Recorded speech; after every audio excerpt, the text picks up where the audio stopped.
Buenas tardes a todos y a todas. Mi nombre es Cecilia Nieto. Soy la secretaria de la Fundación Usina Social y nuevamente nos estamos encontrando este último martes de noviembre en este espacio que denominamos, en este ciclo que denominamos espacio en deconstrucción, que es un diálogo, un intercambio con diferentes referentas tanto de Argentina como de la región para pensar nuestras ciudades en clave de inclusión y sobre todo de perspectiva de género.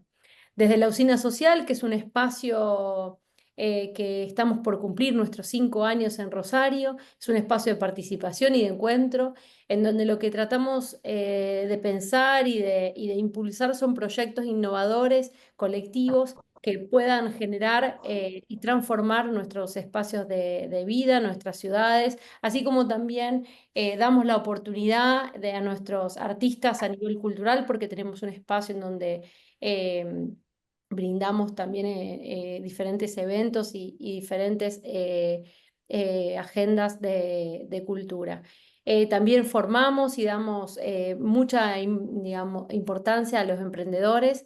Entonces, bueno, es un espacio de innovación dinámico que año a año nos ponemos diferentes metas y este año fue generar esto, ¿no? Es un ciclo de pensar las ciudades de esta clave en donde nos cruzamos y nos encontramos con Mariana, quien está coordinando, a quien voy a presentar y quien ella quedará a cargo en este último espacio.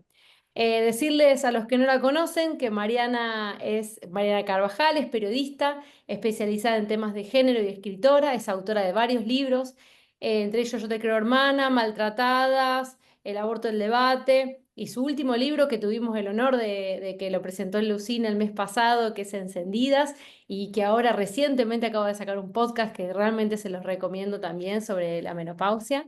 Y quien, bueno, tenemos el honor de tenerla conduciendo este ciclo que realmente nos ha abierto nuevos debates y sobre todo nos pone en el camino que debemos estar, en el camino de pensar en las ciudades con perspectiva de género hoy tan importante y en esta coyuntura aún más.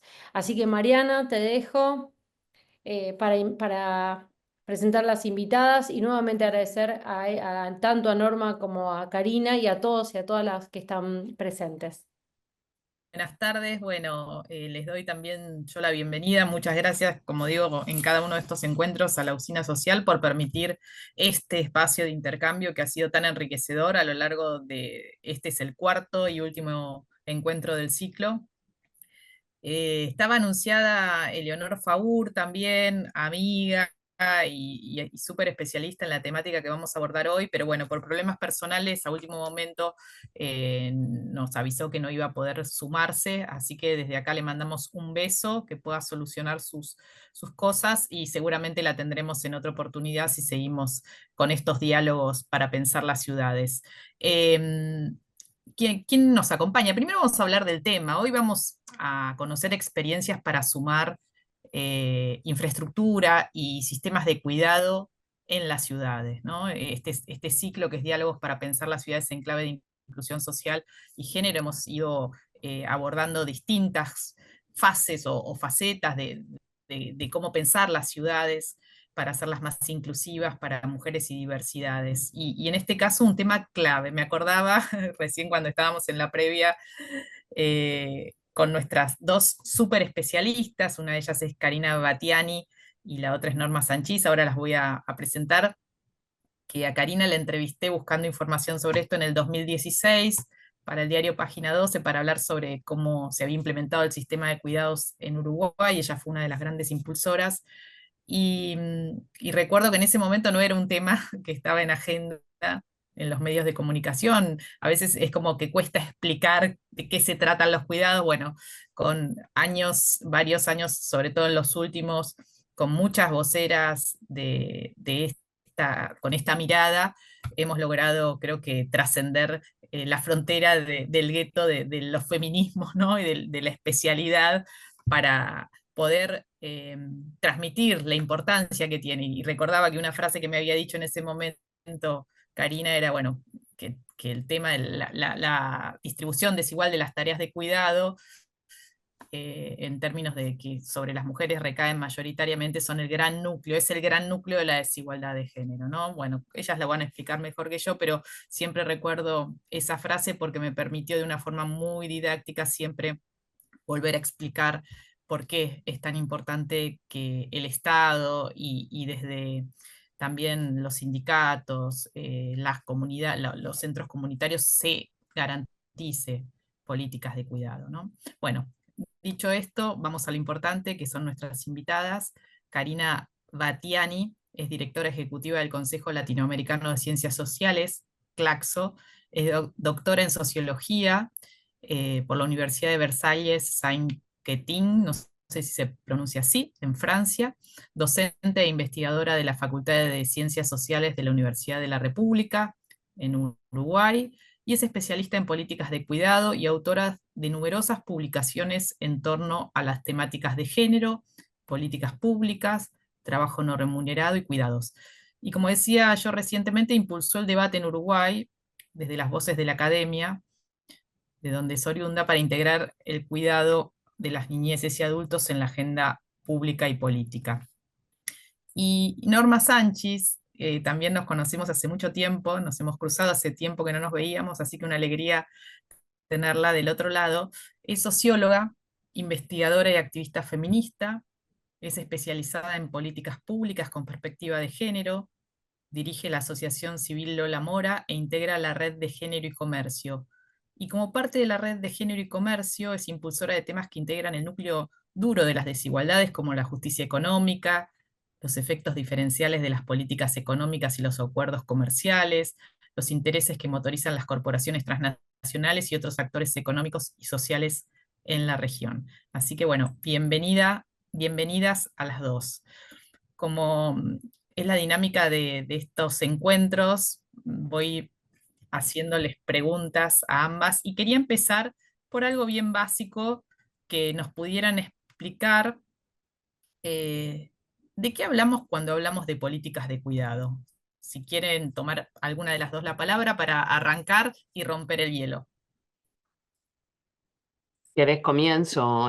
Con Dale. gusto, Mariana. Bueno, corresponde comenzar como siempre en estos espacios agradeciendo que este tema esté en una iniciativa como esta en la Usina Social y que hoy estemos discutiendo el tema, porque como tú bien decías, Mariana, no hace muchos años que el tema está en el centro de la agenda y también corresponde decir que para mí es un gusto compartir una vez más, y van muchas, con Norma Sanchís, colega, amiga, cómplice en esta temática desde hace muchísimos años. ¿De qué hablamos cuando hablamos de políticas de cuidado? Bueno, primero estamos hablando de políticas que colocan justamente el cuidado y por tanto la vida en el centro. Creo que ese es el primer punto que tenemos que destacar.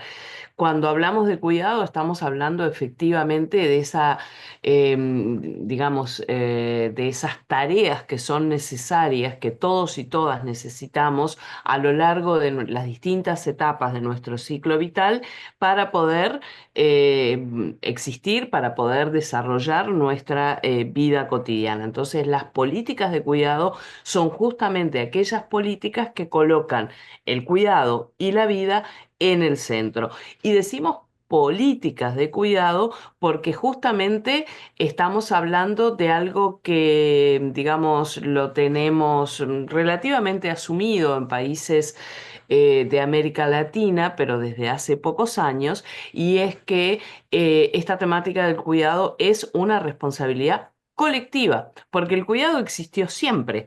El tema es que el cuidado antes era una responsabilidad exclusivamente individual, es decir, como diría María Ángeles Durán, española, amiga, colega, querida en estos temas, era puertas adentro. Cada una de nosotras se arreglaba como podía, y ese como podía empezamos con los círculos de las desigualdades, ¿verdad? Empezamos con, obviamente yo voy a poder mejor que una mujer en el medio rural, o que una mujer sin educación, o que una mujer sin recursos, y puedo seguir sumando dimensiones de la desigualdad.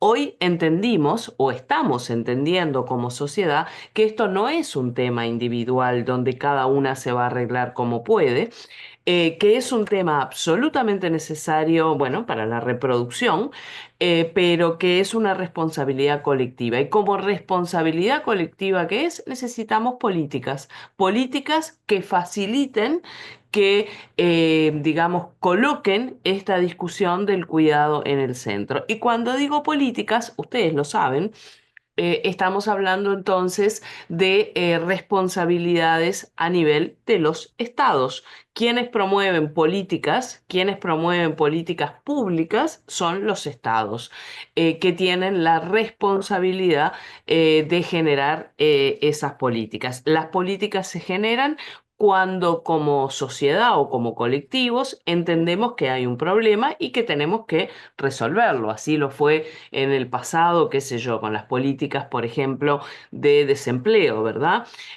Bueno, como sociedad nos dimos mecanismos para eso. Hoy hemos colocado el cuidado en el centro, entendiendo que es una necesidad de todos y de todas, entendiendo que no es una tarea que tenemos que cumplir las mujeres de manera no remunerada dentro de nuestros hogares, y sin ningún tipo de apoyos a nivel de la política, y por lo tanto corresponde empezar a discutir cuál es el contenido de esas políticas y cuál es la responsabilidad de los estados, de los gobiernos en la formulación de esas políticas. Por supuesto que no todo es responsabilidad, o no todo puede, digamos, puede ser responsabilidad estatal, sino que en esto que, bueno, justamente Eleonor Faur, que hoy no nos puede acompañar por un problemita de último minuto, llama, bueno, la organización social del cuidado, que es la articulación entre familia, Estado, sociedad, digamos, sociedad civil, tercer sector, sector comunitario, etcétera, y mercado. En esa articulación, cómo juegan estas políticas de cuidado. Pero en tal caso, y para no abusar del tiempo, ¿qué son las políticas de cuidado? Bueno, son políticas que nos permiten colocar el cuidado en el centro y llamar a responsabilidad a los gobiernos y a los estados en los distintos niveles. Muchas gracias, Karina, por la introducción, podríamos decir. Y me gustaría, Norma, si nos podrías contar sobre el proyecto de cuidados comunitarios que ustedes están llevando adelante en Rosario.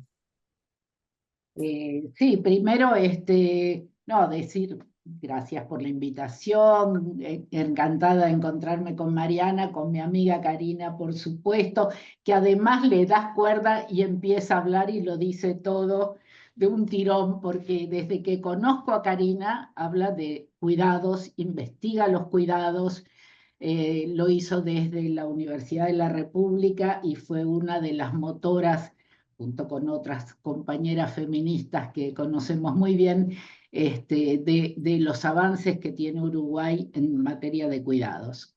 La verdad que es un gusto compartir, intercambiar un poco. Yo digo que además de lo que, como para encuadrar un poquito, ya voy a tu pregunta concreta, Mariana, creo que además de coincidir absolutamente con las perspectivas y la definición que planteaba Karina, creo que abordar los cuidados en algunos momentos, y lo digo porque soy argentina, es estar como a contramarcha de la historia, es como asumir posiciones contrahegemónicas, contestatarias, confrontativas, con todo el discurso oficial del sálvese quien pueda, de mi libertad individual, que nadie me jorobe, lo que yo tengo es porque me lo merezco y porque tengo éxito en mi propuesta de conseguir mis propios logros. No necesito de nadie y tampoco estoy dispuesta a dar nada a nadie.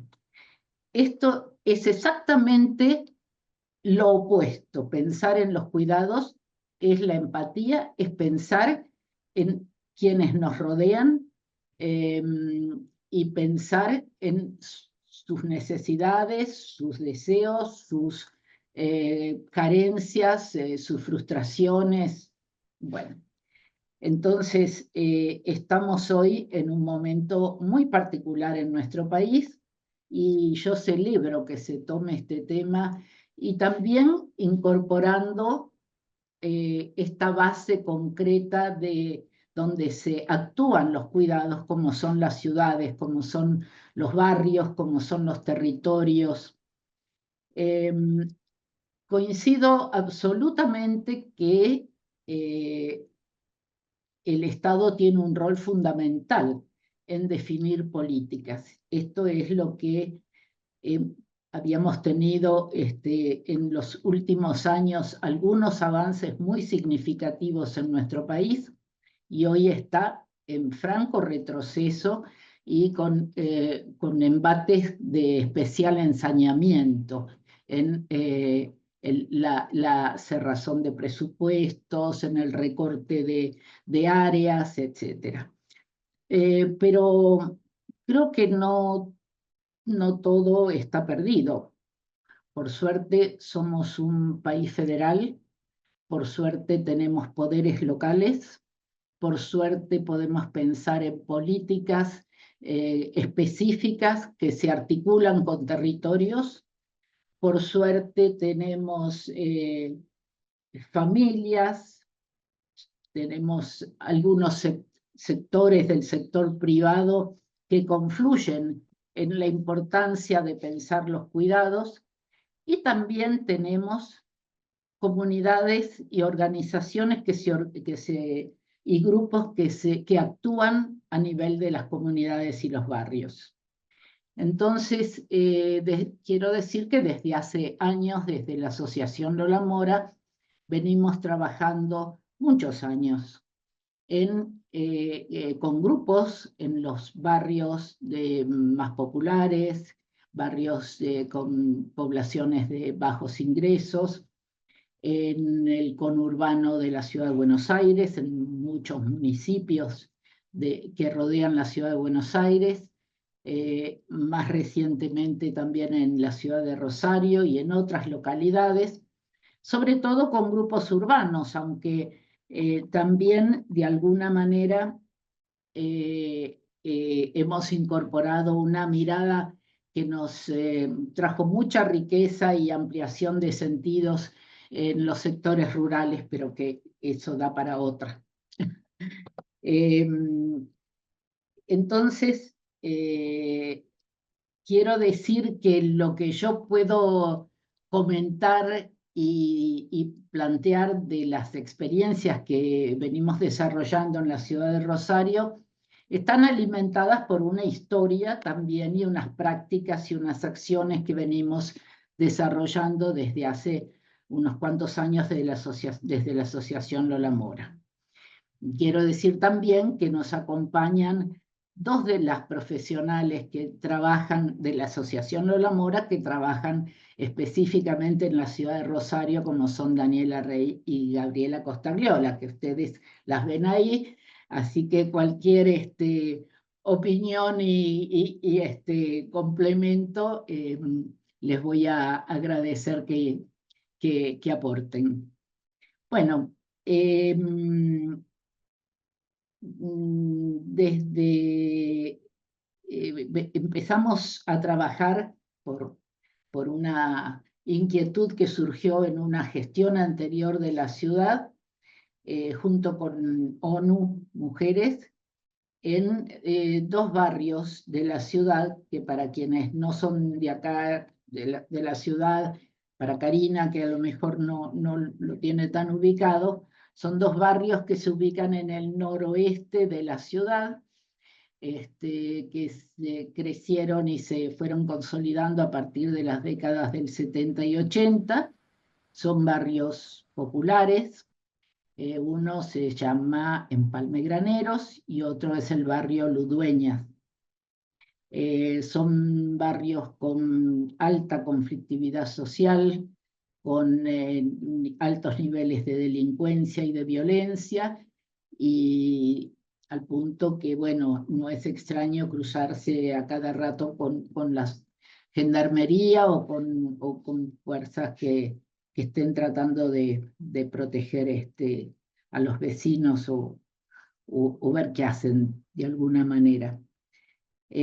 Hay zonas dentro del barrio con especiales carencias de conexiones con servicios básicos, y otras que están más consolidadas. Esto depende de la cercanía con las avenidas y los medios de transporte. Pero también en ambos barrios, y esto es muy interesante, hay una fuerte densidad del tejido social. Son barrios que se caracterizan por tener organizaciones activas, como todas las organizaciones y todos los movimientos sociales comparten estos vaivenes, estas idas y vueltas de mayor potencia y expresión, o periodos de latencia y decaimiento. En general no hay una acción creciente y continuada de acumulación, pero sí una presencia que a veces muy activa, otras veces más latente, está y se da. Entonces, no quiero extenderme demasiado, como en esta primera presentación. Si querés intercambiar alguna pregunta o comentario de Karina, y después seguimos comentando cómo es nuestro trabajo exactamente en esa zona. Perfecto, Norma.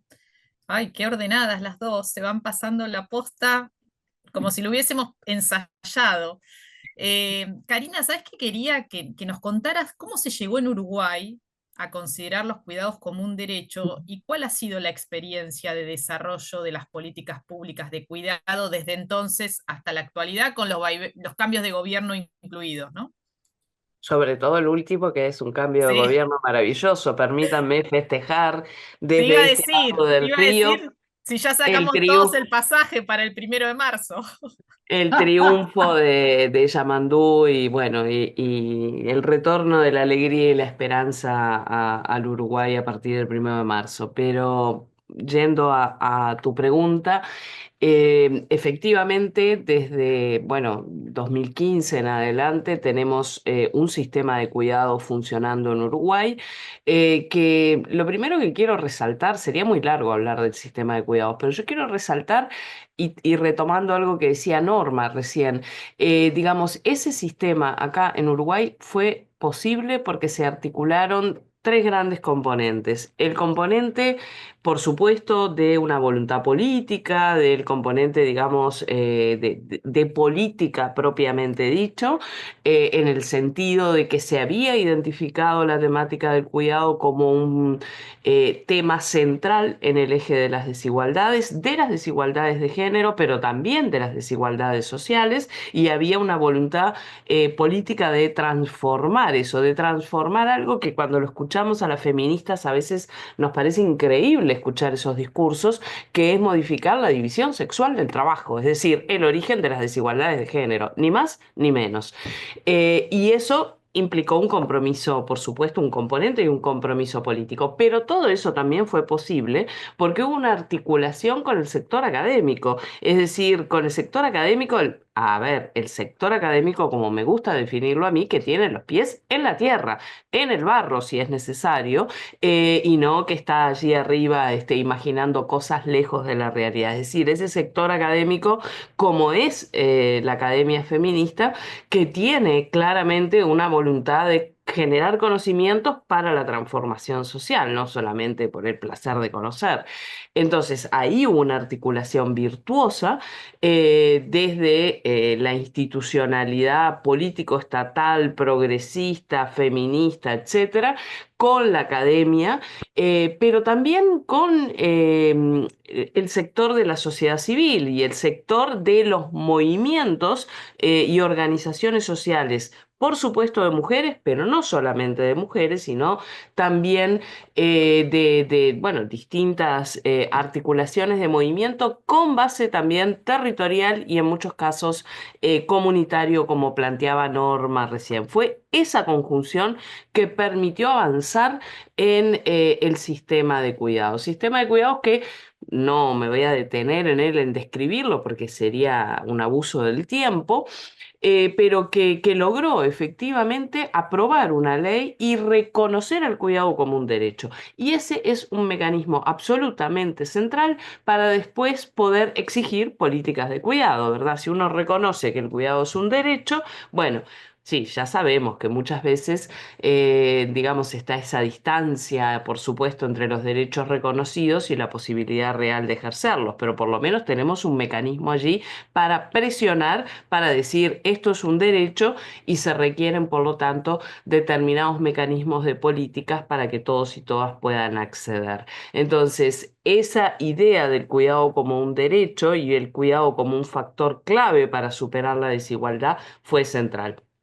Sometido después, como pasa, como ha pasado en varios países de América Latina y el Caribe, y no se los voy a contar a ustedes que están allí, o la mayoría de ustedes que están en Argentina, a los vaivenes político-ideológicos de nuestros gobiernos, en el gobierno que tenemos ahora, el que va a culminar, por suerte, el 1 de marzo, un gobierno neoliberal, digamos, con todo lo que eso implica, de derecha y neoliberal.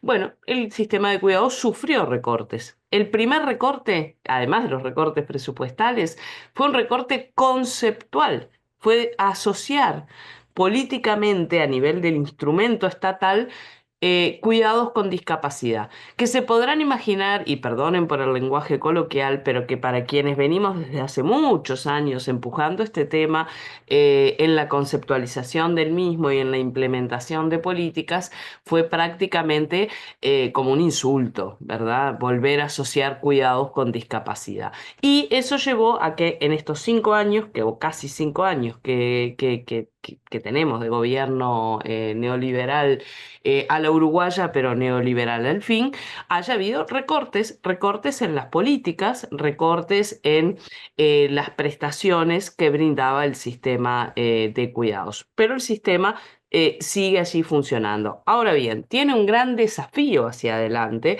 que es no solamente la declaración del cuidado como un derecho, sino que efectivamente el sistema adquiera carácter universal, porque aún en los momentos de gobiernos progresistas, el sistema no logró avanzar en la universalidad y quedó con una cobertura muy limitada y muy asociada a algunos factores clásicos de cobertura de política social y pública, que son, bueno, los quintiles de menores ingresos, para decirlo rápidamente, cuando en este tipo de políticas quizás no es el único criterio a incluir, porque es más acertado incluir las necesidades de cuidado como razón para poder efectivamente ser parte del sistema o de la política pública que los mecanismos tradicionales, que lo estoy diciendo muy rápido, pero que básicamente pasan por una clasificación en función de ingresos de la población, ¿verdad? Entonces, allí hay una materia pendiente que yo espero que efectivamente a partir de marzo empiece bueno, a avanzar nuevamente, a tomarse en cuenta.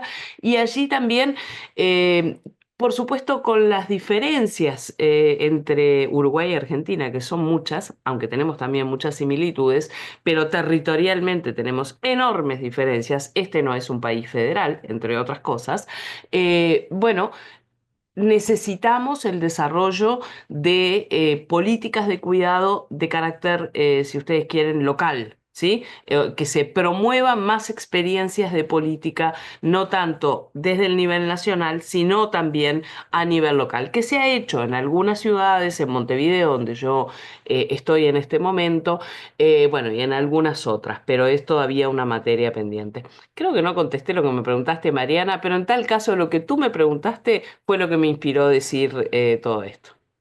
Clarísimo, Karina, muy interesante además para seguir preguntando. Pero ahora me gustaría volver a Norma y que nos cuente cuál es el trabajo que vienen haciendo en estos dos barrios que nos describías, con las características que tienen en términos de cuidados. Bueno, como decía, hace años que venimos trabajando con grupos en los barrios de sectores populares, y lo que hemos encontrado en estos dos barrios, en estos grupos, son perfiles muy parecidos a los que venimos viendo en otros barrios. Esto, una vez que pudimos meternos y avanzar en el análisis y estudio, porque de entrada pareciera ser que se trata de formaciones, grupos, expresiones muy heterogéneas, diversas, con algunas más chiquitas, otras más grandes, algunas más antiguas, otras más nuevas, algunas con más dinámicas, otras más concentradas en algunos temas específicos. Pero sin embargo pudimos encontrar algunas regularidades de estos grupos.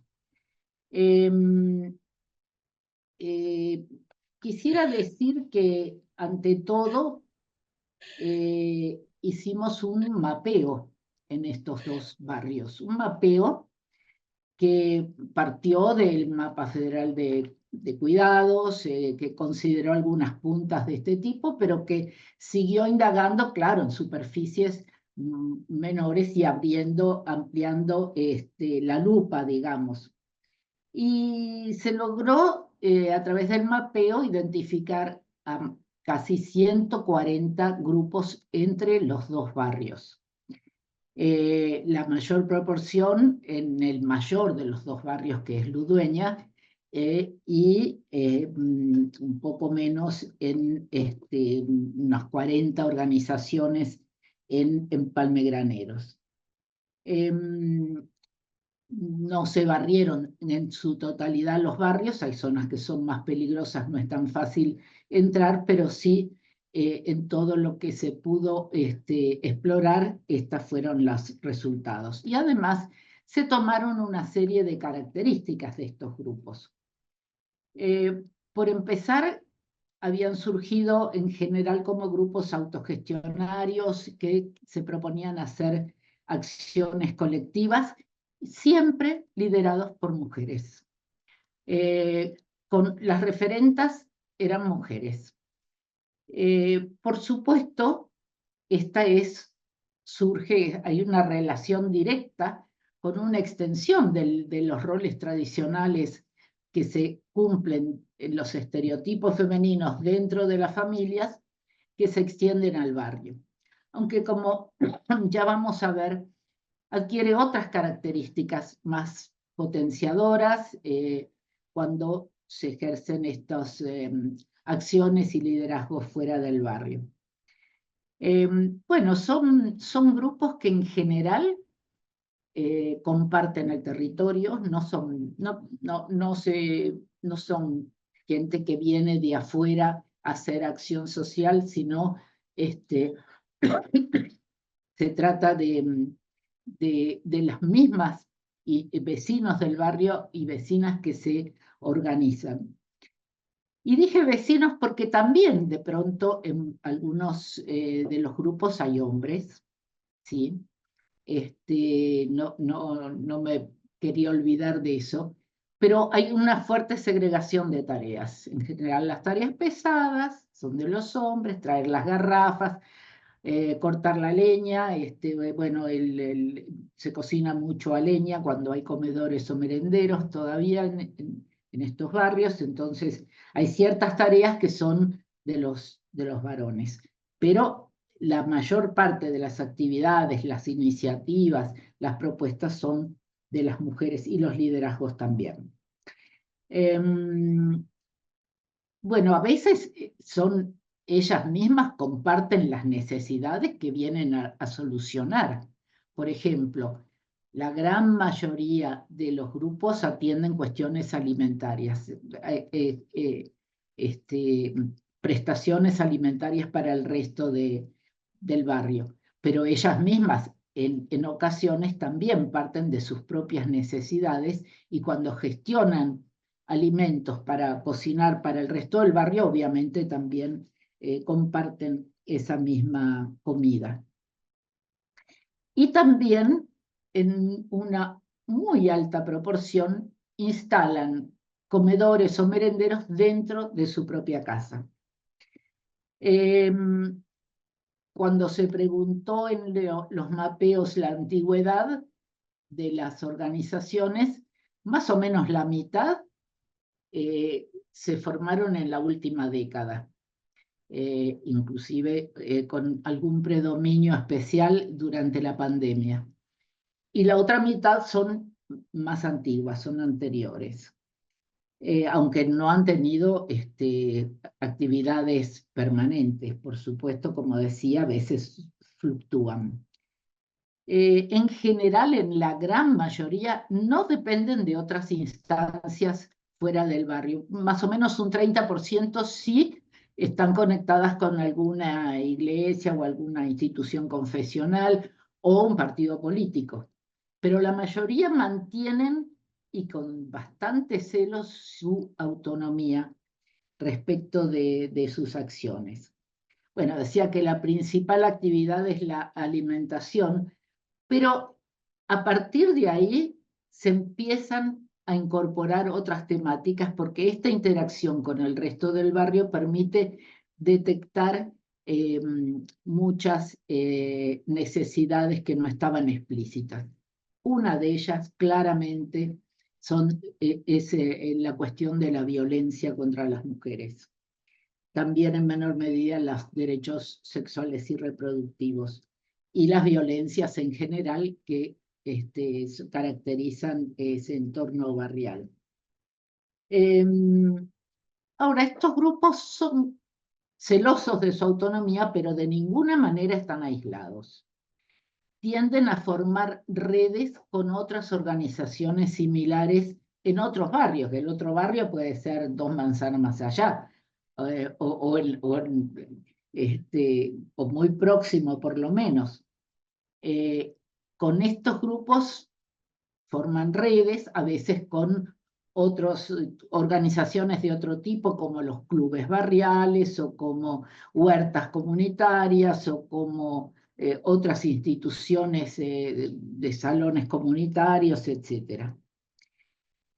Pero además, y a partir de la necesidad de dar respuestas a las necesidades, tienen una muy fuerte interacción con el Estado y con las políticas de gobierno y con los servicios públicos que el Estado está prestando. Y esta es una interacción muy interesante que se da en los territorios y en los niveles locales. A veces cuando pensamos en las figuras clásicas de los cuidados, donde está el Estado, las familias, el sector privado y la comunidad, pensamos en una especie de famoso rombo diamante, que es una figura geométrica que parece que hay un vacío en el medio. En los territorios, ese vacío se va complejizando, se va llenando de contenidos y de interacciones. Interacciones con lo más próximo, por ejemplo, que son las escuelas, el hospital, los servicios de salud, las salitas de salud, las distintas oficinas que pueden tener programas estatales específicos. Pero también cuando necesitan recursos más importantes como la provisión de alimentos o cuestiones de infraestructura barrial, pueden tener interlocución con niveles que trascienden el barrio, pueden ir al municipio o plantear en otras instancias las necesidades. Ahí nosotras ya dejamos de hablar de redes, hablamos de tramas, porque sentimos que y sabemos que los cuidados son una cuestión de entramados complejos que no dependen exclusivamente de que son fundamentales los servicios públicos y las políticas públicas, pero no son los únicos efectores posibles. Y no solo porque tenemos a veces circunstancias tan difíciles como las que atravesamos hoy nosotros. Nuestro continente, América Latina y el Caribe, sabemos que es el más desigual del planeta y en general los estados son presas de situaciones que les quitan y limitan su posibilidad de acción. Frente a las élites económicas, los estados muchas veces son débiles como para imponer determinadas políticas.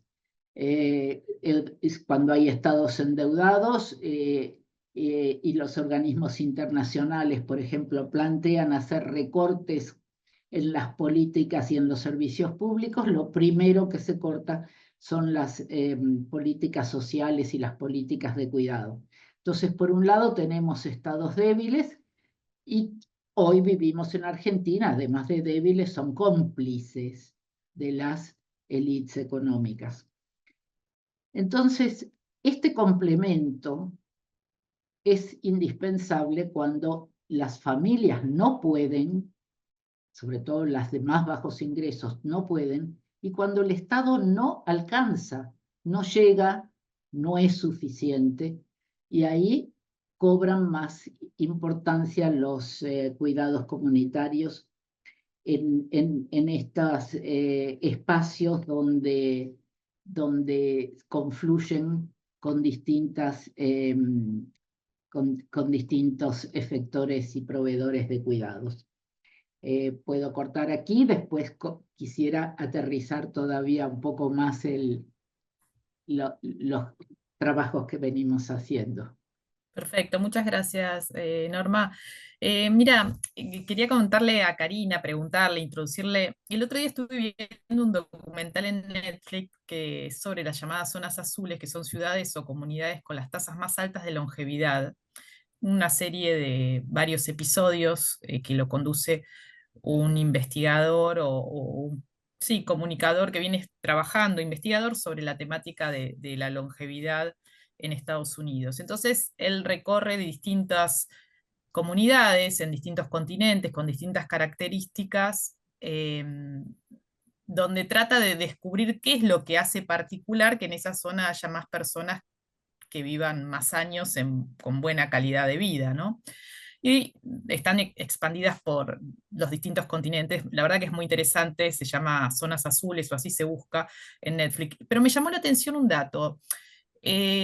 Mostraba que en Indonesia, que es una mezcla de ciudad-estado, país insular, en el sudeste asiático, con algo menos de 6 millones de habitantes, digamos, estos estados muy modernos, el Estado paga incentivos a las familias para que viven cerca de sus adultos mayores, o sea, tener cerca a tu papá, si es un adulto, si es mayor, digo, tenerlo cerca, el Estado te paga para que vos, un incentivo económico, ¿no? Como un subsidio para promoverlo. Me pareció, yo no lo había, no sabía de esta política, por ahí es algo habitual, conocido, pero te quería preguntar, Karina, ¿qué pueden hacer los gobiernos locales para incorporar infraestructura y políticas de cuidado, ¿no? ¿Cómo empezar? ¿Qué otras experiencias interesantes te parece que se pueden mirar?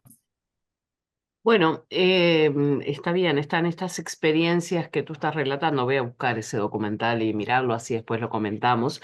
Yo creo que efectivamente los gobiernos locales o las ciudades pueden avanzar en lo que llamamos normalmente los distintos tipos de políticas de cuidado, ¿verdad? Que pasan en la clasificación, digamos, en las experiencias internacionales, vos tenés por un lado políticas de tiempo, ¿no? Políticas de tiempo que tienen que ver con justamente tiempo para cuidar, tiempo para otras cosas que el cuidado, y políticas de tiempo, bueno, capaz que las más conocidas son, yo qué sé, las licencias o los permisos por maternidad, por paternidad, pero no solamente, por cuidados también de otras personas, por ejemplo, personas mayores dependientes, en fin. Entonces tenés todo lo que es la línea de políticas de tiempo, cosas tan sencillas a veces como ajustes de horarios o flexibilidad en los horarios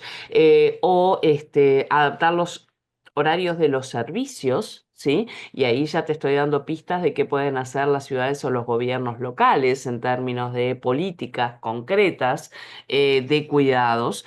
Entonces, está esa línea que es la de tiempos, que creo que es bien interesante para explorar. Hay otra línea que es la de los servicios, también muy conocida, centros de cuidado infantil, centro de atención a personas mayores dependientes, en fin, que hay que desarrollar en general en nuestros países, en todos, en América Latina y el Caribe, tenemos carencias de servicios de cuidados, ¿verdad? Carencias de infraestructura, por un lado, y carencias de también, bueno, ofertas concretas, salvo que nos vayamos a las cosas que ofrece el mercado y que sabemos que los criterios de exclusión ahí son, bueno, económicos y de otro tipo para la mayoría de la población. Entonces tenemos el tiempo, tenemos los servicios. Otra vez, si pensamos en gobiernos locales, en ciudades, etcétera, está todo el tema y vaya proyecto que había allí en Argentina, que lamentablemente ha sido, digamos, a nivel central por lo menos desactivado, que era con el Ministerio de Obra Pública sobre la infraestructura del cuidado, algo desde Claxo estuvimos colaborando allí también. Y tiene que ver con eso, bueno, la generación. ¿Y dónde se genera la infraestructura de cuidados? Y bueno, en la proximidad, y ahí voy a tu ejemplo, Mariana, de las personas que necesitan cuidados. Es decir, no tiene sentido generar, digamos, una sobreoferta, por ejemplo, de centros de cuidado infantil en una zona de la ciudad y en otra donde quizás residen más niños y niñas que necesitan cuidados, tener carencias de esos servicios. Entonces, todo eso tiene que ver con la infraestructura y con los servicios de cuidado. Lo mismo se aplica para las personas mayores. Tiempo, servicios. Después tenemos otra que estaría más en la experiencia que tú estás contando, aunque no la conozco a fondo, que tiene que ver, bueno, en general con lo que le llamamos las prestaciones o que son, digamos, estos incentivos económicos, estos vouchers, estas cosas. A mí, francamente, no me gustan mucho, pero esa es mi opinión personal, digamos, porque tendemos a mercantilizar una cuestión que yo creo que no es la solución. Mercantilizar en el sentido de monetizar una cuestión vinculada al cuidado. Pero esa es una discusión con argumentos a favor, en contra, no creo que nos vayamos a meter ahora en eso. Y después hay otras políticas, y ahí también yo creo que los gobiernos locales tienen mucho para hacer, que son, claro, no se nombran siempre, pero bueno, yo las coloco siempre y trato de colocarlas en el centro, que son las políticas culturales, o sea, las políticas de transformación cultural, las políticas que justamente lo que buscan es modificar esa división sexual del trabajo de la que hablaba al principio, es decir, romper de una buena vez con esta idea de que el cuidado lo hacen las mujeres, que el cuidado se hace en la familia, que el cuidado, etcétera, etcétera, que hay cosas que son de mujeres, que hay cosas que son de varones, etcétera. División sexual del trabajo. Creo que todas sabemos de qué estamos hablando cuando usamos ese concepto. Esas son políticas culturales y allí creo que el espacio, digamos, de lo subnacional, de lo local, de las ciudades, tienen un papel bien interesante en la promoción de ese tipo de políticas, desde cosas tan sencillas como hacer llegar mensajes a las distintas casas o lugares donde habitan las personas en las ciudades por medios de campañas públicas, desde colocar también este tipo, acá en Uruguay se hizo, allá cuando se instaló el sistema de cuidados, en los colectivos, como dicen ustedes, para que me entiendan de qué estoy hablando. En los distintos colectivos y en las paradas de los colectivos, ¿verdad? Campañas de, por ejemplo, varones cuidando, y mujeres haciendo otras cosas, mostrar ese tipo, o enviando en los recibos o en las boletas, dicen ustedes, de los servicios públicos, el gas, el agua, esas, bueno, públicos en Uruguay, no necesariamente allí públicos, mandar en el lado de atrás un mensaje con este tipo de cuestiones. En fin, hay mucho para hacer y las ciudades o los espacios locales son espacios privilegiados para eso, porque además conocen muy bien la realidad de su población y con qué tipo de mensaje, de lenguaje, etcétera, se le puede llegar para esta transformación cultural.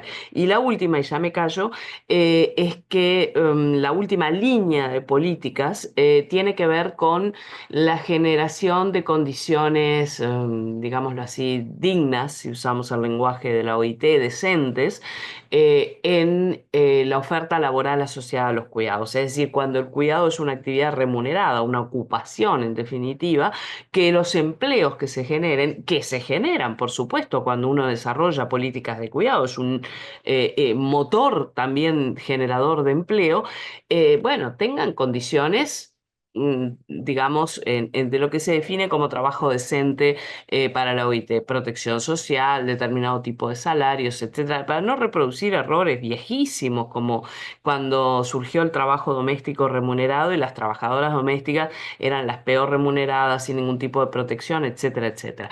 O, bueno, hay otros ejemplos, no importa. Allí también, además de, por supuesto, la regulación a nivel nacional, también los gobiernos locales tienen competencias y posibilidad en la generación de estos nuevos empleos que surgen tanto en el ámbito público como en el privado, asociados a la cuestión de los cuidados. Entonces creo que por allí podrían ir las pistas y la palabra clave creo es proximidad, proximidad territorial, proximidad obviamente de las personas, de los habitantes.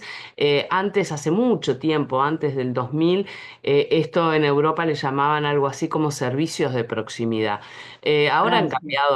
Ahora han cambiado las terminologías, pero si quieren saquemos la palabra servicios, pero quedemos no con la noción de proximidad, que eso es lo que permite el territorio, lo local, la ciudad, en fin. Creo que me tengo que callar, ¿no, Mariana? Adelante. No, por favor, súper interesante. Lo que no sé si te tenés que ir, Karina, por supuesto, te liberamos cuando vos necesites, pero la verdad que diste un planteo bien concreto y bien puntual de lo que los gobiernos locales, las líneas que los gobiernos locales pueden implementar en términos de cuidado. Y Norma, sí quería, para ir cerrando, sí, contarnos. También, sí, te escucho. Ustedes hicieron este mapeo, contaste las características de estas 140 grupos entre los dos barrios que vienen haciendo distintas actividades, podríamos decir, o tareas de cuidado en términos comunitarios. ¿Cómo se insertan ustedes en esos barrios? ¿Qué es lo que llevan adelante desde la sociedad civil? Bueno, justamente una vez que se identificaron estos grupos, eh, pensamos cómo se podían fortalecer y lograr mayor eficacia de las acciones de muchos de estos grupos y redes de organizaciones. Tengo que decir que no las nombré, pero contamos con el apoyo de excelentes feministas profesionales de la Universidad de Rosario también que estuvieron contribuyendo con este trabajo. Y se habían identificado en ambos barrios redes de mujeres preocupadas por el tema de violencia doméstica. Entonces, y algunas con algunos ensayos de avanzar en formas concretas de dar respuestas en materia de prevención de violencia, de cuidado colectivo para las situaciones de violencia familiar, pero también en la calle y en la vía pública. En el barrio Ludueña estaba formada desde hacía un tiempo, con altibajos, como siempre, la organización Mujeres Organizadas de Ludueña, por un lado, preocupadas sobre todo por el tema de la violencia. En Empalme Graneros habían creado también una red que se llama el Corredor Violeta. Voy a empezar por esta última experiencia porque creo que es muy interesante, donde se empezaron a reunir en mesas de trabajo. La propuesta fue empezar a sumar más grupos y organizaciones que pudieran interesarse en el tema, aun cuando no fueran estrictamente grupos de mujeres feministas o preocupadas por la violencia de género. Entonces, en la red, en el Corredor Violeta, se fueron convocando a otros grupos, desde la biblioteca del barrio, la sala de salud, bueno, distintos clubes barriales, etc. Ya se llamaban Corredor Violeta, pero sentían que todavía no era querían darle más visibilidad. Y entonces se realizaron algunas acciones al respecto. Con algunos recursos que teníamos, por ejemplo, se trabajó en un diseño gráfico, en una señalética, en una identidad visual que permitiera mostrar cuál era esa conexión entre los distintos grupos. Se definió un logotipo, se hicieron folletos, cartelería, se hizo un tríptico que pudo distribuirse. En fin, estaba creado el nombre y la identidad visual del tema. Nosotros veníamos ya con idea de pensar en formas, en otros grupos y en otros barrios, formas de visibilizar los cuidados precisamente dándoles una identidad clara, concreta, en materia de visual. Por ejemplo, sacándoles fotos. Habíamos armado hace unos años un concurso de fotos en municipios del Gran Buenos Aires para chicos y chicas de las escuelas secundarias sobre comedores y merenderos. Un concurso que tuvo premios y tuvo jurados, etc.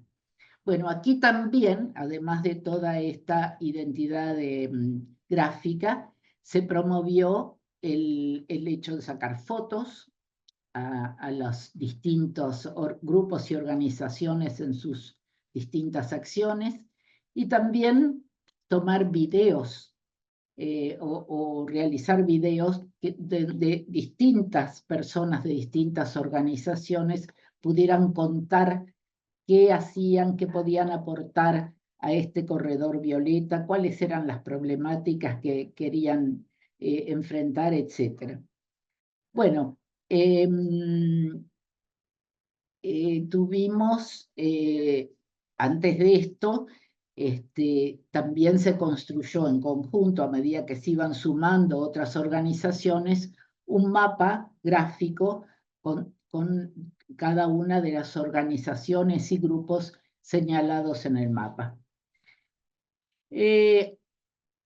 Resulta que cuando empezaron a hacer los videos también encontraron que había versiones distintas de la historia del Corredor Violeta.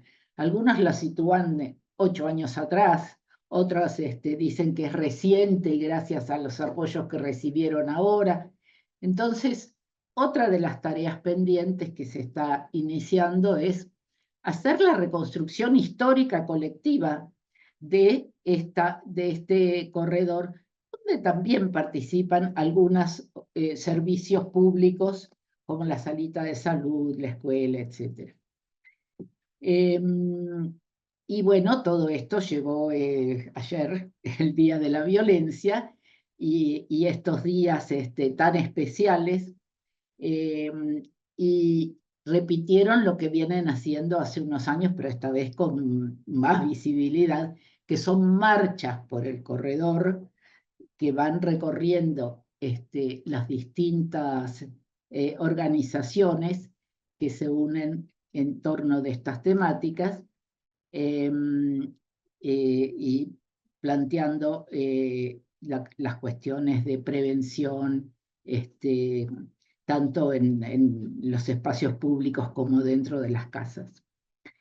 Bueno, algo parecido, con otro tipo de herramientas, se hizo en el barrio Ludueña. En ese caso se planteó la necesidad y las ganas y el deseo de capacitarse en algunas temáticas. Las mujeres organizadas de Ludueña empezaron a trabajar algunas temáticas de género, de masculinidades, de derechos de las mujeres, de salud sexual y reproductiva, y concebidas como programas de formación de formadoras, directamente trabajando con referentas de los grupos, que son también unos 30, que igual que en el Corredor Violeta, que se han sumado, trabajando con referentas para que puedan replicar en sus respectivos grupos. Bueno, puedo decir que son experiencias que están en marcha, que son cuestiones muy operativas que permiten potenciar la acción, que en todos los casos lo que una de las demandas y planteos clarísimos es la necesidad de distribuir los cuidados, que no sean solo las mujeres que cuidan a mujeres, sino que toda la comunidad pueda participar desde distintas perspectivas, jóvenes, varones mayores y distintas instituciones en acciones concretas. Participa también, por ejemplo, el municipio, la Secretaría de Género de la ciudad,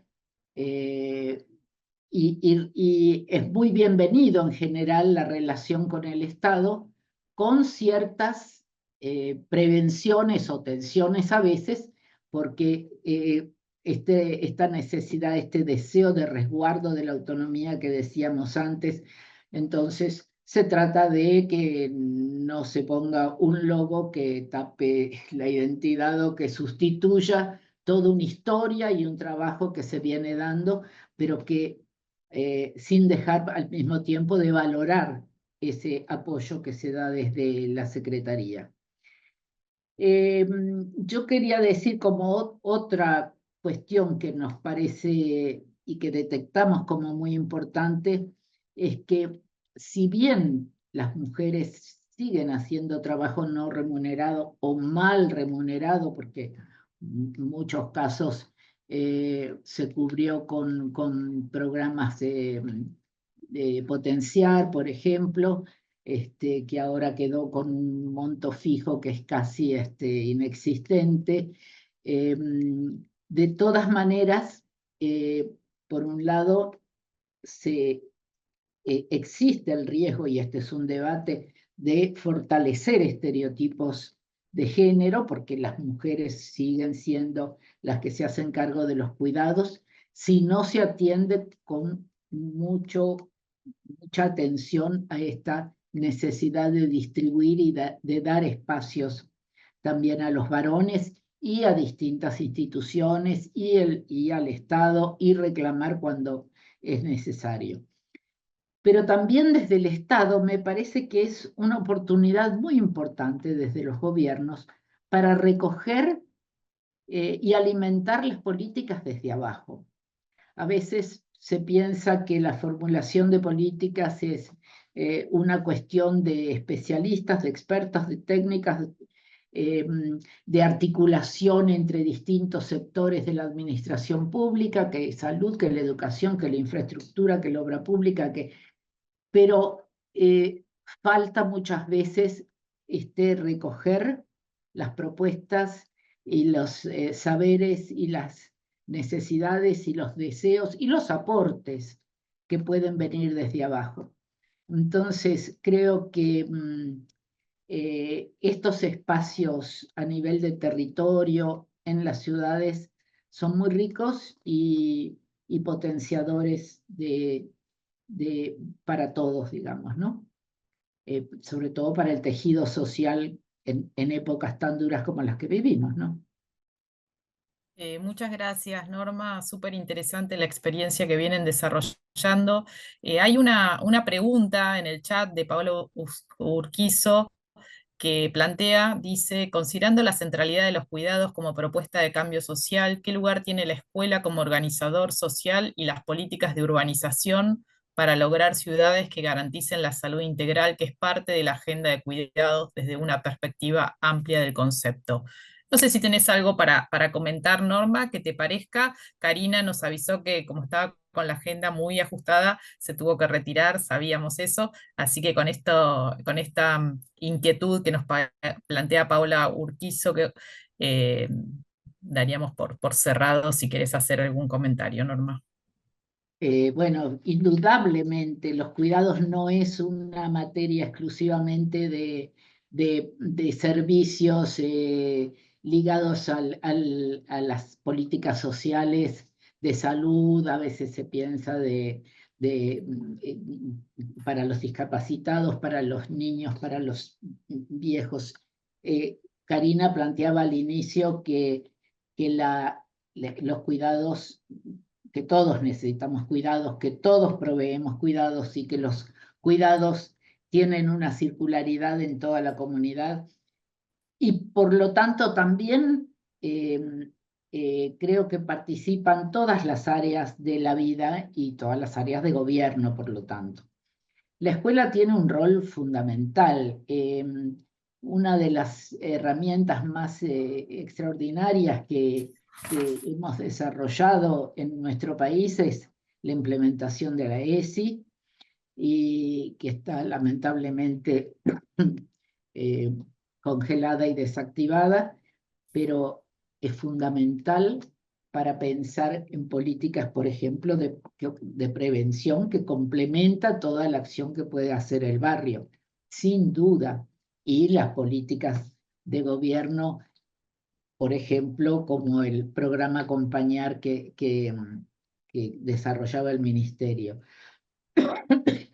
Y sin duda que la infraestructura urbana, los espacios públicos, la apropiación de nuestros espacios comunes son fundamentales para poder tener como digo, un tejido social más rico, más contenedor, y para desarrollar potencialidades colectivas e individuales más eficientes, ¿no? La verdad que un encuentro sumamente enriquecedor y como cierre un lujo tenerlas a las dos.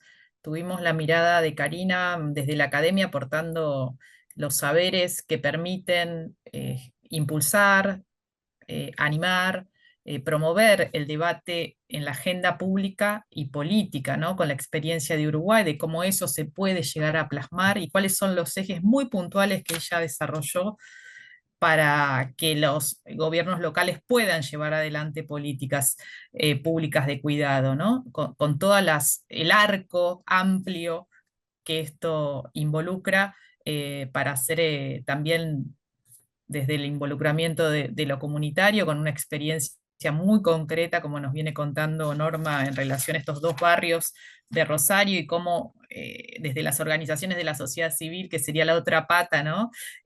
Pueden interactuar y llevar adelante estos tejidos, estas tramas de las cuales hablaba con tanta claridad Norma también. Y bueno, sabemos que también falta la pata del sector privado, que es una pata necesaria y que es la que más cuesta sentarla, ¿no? Y que cuando habló Karina de lo que tiene que ver con las políticas del tiempo, que tiene que ver con las licencias, la ampliación de licencias, es un proyecto que está frenado hace más de 10 años y se vuelven a presentar proyectos en el Congreso y se vuelven a caer, y siempre lo que yo recojo es que el lobby empresario es el que más obstaculiza la posibilidad de pasar, por ejemplo, en el caso de las licencias para progenitores no gestantes, o sea, la que uno conoce como paternidad habitualmente, pero que suma a las nuevas familias, que es de solo 48 horas todavía, igual que por mudanza. O sea, estamos lejísimos de los estándares que plantea la OIT, incluso en licencias para las personas gestantes, ¿no? Y ni hablar de ampliar con las nuevas formas de conformación de familia, la adopción, las técnicas de fertilización asistida humana, lo que tiene que ver con los cuidados de personas enfermas en las familias, las licencias por violencia de género, etcétera, etcétera, ¿no? Y se van pasando las gestiones, se van presentando los proyectos, salen los dictámenes, se hacen las discusiones en las comisiones y ahí queda, ¿no? Y siempre es la patronal lo que señalan como el gran obstáculo para poder avanzar, cuando en realidad hasta ahora se hace cargo el ANSES de este tipo de licencias. Sin embargo, siempre hay una cuña que no permite estas discusiones a fondo. Ceci, bueno, para mí ha sido un placer, digo, esto vamos cerrando, haber coordinado y moderado estos encuentros. Nos hemos nutrido un montón. Estoy muy contenta de haber sido parte de este proyecto, de esta iniciativa. Hemos tenido unas invitadas de lujo como las que tenemos hoy en el cierre, y vamos, como decía al principio, esto se va a quedar seguramente plasmado en una publicación, así que seguramente hacia el año que viene tendrán quienes han participado, y se difundirá a través de las redes de la usina la posibilidad de acceder a ese material sistematizado y con todos los detalles de lo que fue este intercambio. Ceci. Sí, bueno, primero... Mariana, a ver, ahí está. Está. Bueno, primero, la verdad es que sí, tal cual como decís, ha sido un espacio súper enriquecedor. Hemos tenido panelistas de lujo. La virtualidad nos quitó el intercambio presencial, pero nos dio la posibilidad de encontrarnos con mujeres de otros lugares de Argentina y de poder compartir experiencias que, como bien decías, intercambian, ¿no? Espacios de investigación académica con espacios concretos de política pública y el territorio y el barrio y los pies bien en el barro, que eso también se ve. Entonces ha sido muy enriquecedor y la verdad que quería agradecer. Y me quedo con algunas cosas que quiero compartir con ustedes que fui punteando durante todos estos encuentros, en donde me llevo para resonar y con el compromiso de seguir. Me parece que no solamente ha sido una experiencia enriquecedora, sino que por lo menos yo me voy con un reconocimiento y un debate y darle jerarquía que, a ver, cuando hablamos del espacio urbano en nuestras ciudades tenemos que entender que no son neutros y que todas las desigualdades se manifiestan en la manera que se planifican y se diseñan nuestras ciudades. En nuestro primer encuentro, las especialistas nos planteaban que el pensamiento urbano es androcéntrico y productivista y que muchas veces omite otros mundos, ¿no? El mundo de las mujeres, lo colectivo, el cuidado, y que solo admite o se planifica desde el recorrido de los hombres. Entonces, ¿qué pasa? Las infraestructuras y el diseño urbano perpetúan esas desigualdades y afectan el acceso a los servicios, la movilidad y la seguridad ¿no? Quienes somos las mujeres las que más lo sufrimos. Por ende, y creo que nos llevamos también la convicción de la necesidad siempre de considerar las necesidades y las experiencias diferenciadas de todas las personas y sobre todo de las mujeres a la hora de pensar en el desarrollo de políticas públicas urbanas, ¿no? Promoviendo la participación activa en todo momento. Y acá retomo a Norma lo que decía, reconociendo estos saberes, estas necesidades de estas organizaciones, estas mujeres que desde lo local y desde los barrios vienen trabajando arduamente en en el cuidado y en diferentes, digamos, necesidades que tienen sus familias. Y hoy pensar en el cuidado, ¿no? Como eje central, creo que también hoy arrancó Mariana diciendo, ¿no? Esta desigualdad de tarea de cuidado, cómo es como también una especie de columna vertebral en nuestras desigualdades, y pensarlo del vamos como un derecho, ¿no? Eso creo que es clave para pensar que todos necesitamos y cómo el rol de las ciudades en su proximidad tienen un rol fundamental, no solamente promoviendo las infraestructuras, los sistemas y demás, sino también me quedo con algo que me hizo bastante y me pareció interesante, la transformación cultural sobre los roles de cuidado, ¿no? Y cómo también ahí lo mezclo lo conecto con lo que hablaban de las escuelas, ¿no? Y pensaba en este carácter pedagógico y universal que tienen las escuelas, cómo también desde las escuelas debemos trabajar esta transformación cultural sobre estos roles de cuidado tan importantes. Eh, por lo menos creo que de la usina social, y me parece que los que formamos parte de todo este ciclo, nos vamos con un alto compromiso de seguir trabajando en futuros más justos y equitativos y entendiendo que la manera de encontrarnos en red es el camino. Quiero, la verdad, que agradecerte, Mariana, muchísimo todo esto, hemos aprendido un montón y vamos a seguir el año que viene transformando todos estos debates, intercambio en una publicación y seguramente potenciando con otras actividades. Así que la verdad es que les agradezco tanto a las panelistas como a todos los participantes que nos estuvieron acompañando en estos martes. Y solo me quedan agradecimientos a Mariana y nada, y el compromiso de seguir trabajando por estas ciudades, por supuesto, con perspectiva de género, más inclusivas y sobre todo que fomenten la justicia social, el bienestar y la equidad. Así que muchísimas gracias. Muchas gracias a todas y bueno, nos volveremos a encontrar porque siempre nos cruzamos, los caminos nos cruzan a quienes estamos en estas luchas.